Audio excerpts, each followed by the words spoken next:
Our project proposal is looking at border crossings into the United States. Hundreds of millions of people cross into the US each year, making its borders the most frequently crossed in the world. Understanding international travel and immigration is a necessity for several US government agencies who work closely with the US borders, such as US Customs and Border Protection, Immigration and Customs Enforcement, and the United States Coast Guard, and the Transportation Security Administration.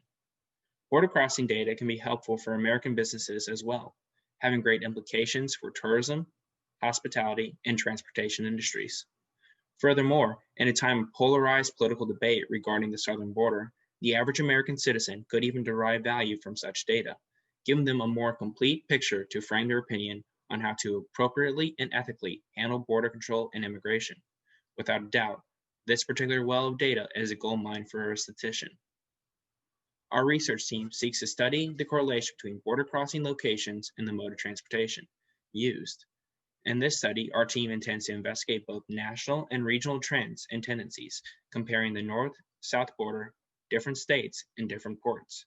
Additionally, where trends prove to exist, our team seeks to rationalize regional differences in transportation preferences by analyzing location-based factors such as population, terrain, temperature. Such theoretical rationalizations may lay the groundwork for a new hypothesis that our team, or a different one, can use in a future study.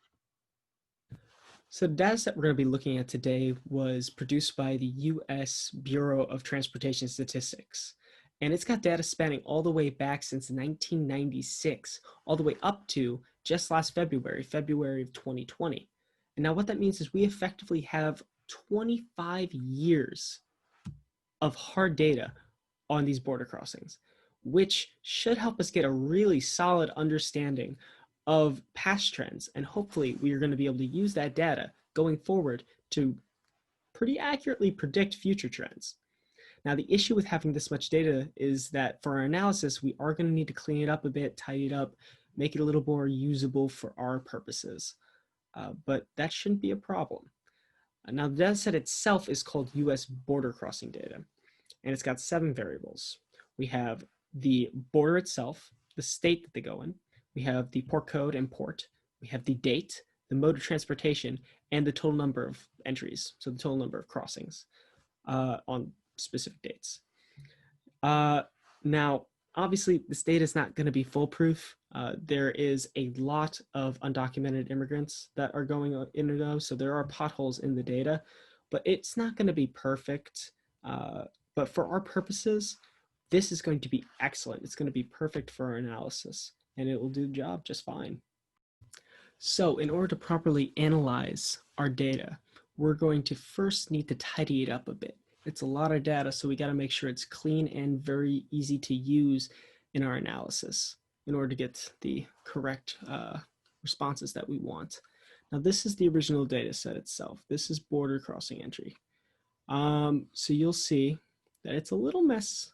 There's a lot to it. It's pretty compact, but being government collected helps in making sure it's fairly clean already.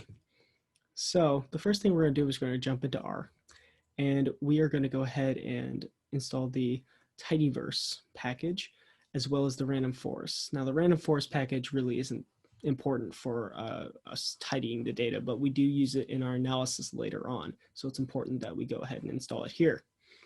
So first things first, we need to bring our data set into R. We're going to do that using the read.csv function. This function is going to go ahead and put all of our data into the data frame border crossing entry data, so that way we can use it in our analysis and also begin the tidying process. Now, the next step is we're going to rename the data. So we're going to go ahead and create clean border crossing entry data. And the main difference between that and border crossing entry data is going to be, we're going to rename the states. We're going to change the states from their abbreviated forms into their elongated forms. And this is going to do a couple things. A, it's going to make it look a little nicer. And B, it's just going to simplify things on the analysis end.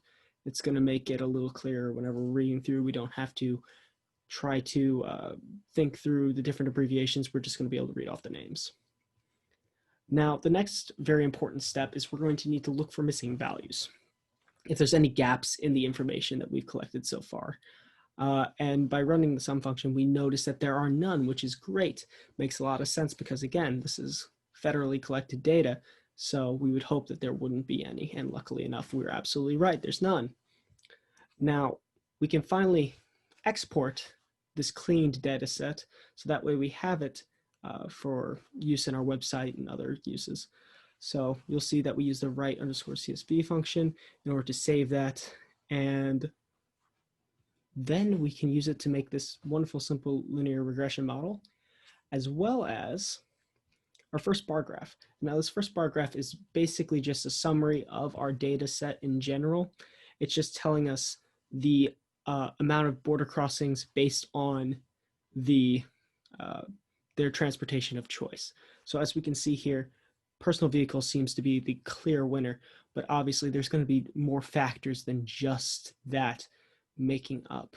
But if you want to look into how we tidy the data set up into more detail, we do have it on our website right underneath the tidy data/data exploration section. We also have a link to our original data source and a link to our cleaned .csv file, which we have formatted into a Google Sheets for your viewing convenience. So for our data exploration, we started by writing code that looks at the number of people crossing the US-Mexico border and the US-Canada border. And what we found is that most incoming border crossings are from Mexico. In the given time frame, about 7.3 billion border crossings are from Mexico, and 2.8 billion more border crossings are from Canada. So next we broke down the total entries even more by looking at the data for the 15 border states. As we can see, Texas accounted for the largest number of border crossings at about 3.7 billion entries.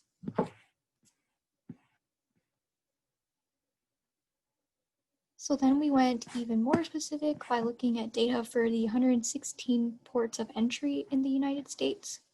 The El Paso, Texas port had the highest number of crossings at about 1.2 billion entries. And then once we had explored the regional differences in the number of crossings, we decided to look at differences in the mode of transportation for these crossings. So we again broke this down by border, state, and port, and a more in-depth analysis of what we found will be talked about later in the research abstract. But this is the code that we have for it. So next we set up our data model using the random forest method. We took a random sample of 20,000 observations from our original data set and set the mode of transportation as a factor instead of as a character. And then we set up the data frames that we could use that would be used in the random forest model. So our random forest model predicts the total entries from the 6 other variables, which are date, state, border, port name, port code, and mode of transportation. We plotted our random forest model looking for variable importance and found that mode of transportation was the most important variable when it comes to decreasing the prediction error for our model. Port code and port name come next, which are directly related, and then the border and the state follow, and then date is the least important variable according to this plot. Now for a quick summarized analysis of the data and its implications for our overall research question. A look at the US border crossings data set revealed detailed information comparing the 2 borders, 15 border states, and 116 ports of entry. Looking at the data and analysis overall, there are a number of associations that can be made between geographical location and means of entry. Most consistent around the country is crossing the border via personal vehicle, which is undoubtedly the most popular crossing method nationwide. It does not appear to be tied to a particular region whatsoever and is, in fact, fairly proportional to each area's total number of crossings. The US-Mexico border, particularly in urban areas, has a high number of pedestrian crossings, a trend that widely differs from the US-Canada border in the north. In fact, the southern border has recorded 7,890% more pedestrian crossings than the northern border has, a remarkable difference. Trucks and buses appear much more frequently crossing the border in states known for their big urban areas, such as Texas, California, New York, and Michigan. Although it is important to note that the person per vehicle ratio on buses is shown to be much higher in the northern states. Trains are a huge part of the northern border, but not quite as influential in the south. Passenger trains are extremely popular on the Alaska-Canada border. Nearly 15% of the state's arrivals are brought into Alaska via train. As for freight trains, direct your attention to the northern Midwest, Minnesota, and Michigan, where they have the highest number of incoming full rail containers. In summary, having completed this deep analysis of the data, our research team can conclusively say that the mode of transportation at each border, state, and port is largely influenced by the needs of the geographical area around it. For a ton of more detailed information and findings, please reference the research abstract page on our team's website.